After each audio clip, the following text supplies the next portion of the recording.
Bildiğiniz kimi Azərbaycanda mövcud olan banklar mənə, mənim balalarıma və qohumlarıma aiddir.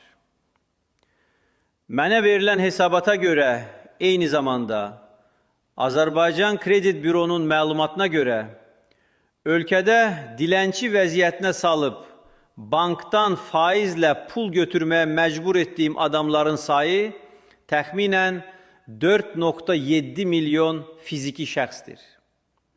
Yəni 4,7 milyon insan banklardan kredit götürüb.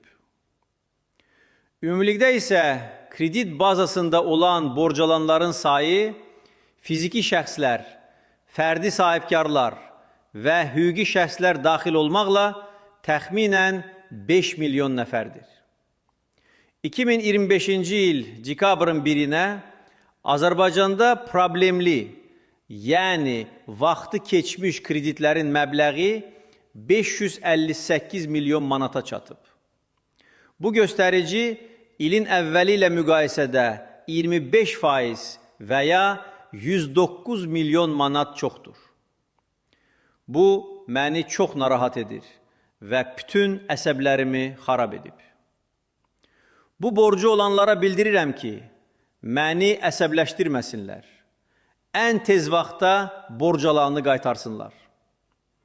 Təzəlikcə qızım Leyla və balaca Heydər Londonda daha 2 malikanə alıb və onun pulunu təcili ödəmək lazımdır.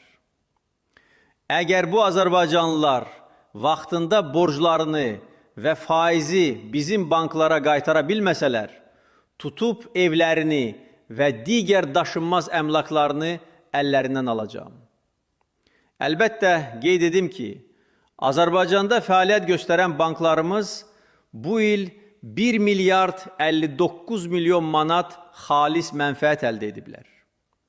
Amma özünüz başa düşün, bu, heç balaca Heydərin hovuzda saxladığı timsahın illik xərcinə də çatmır.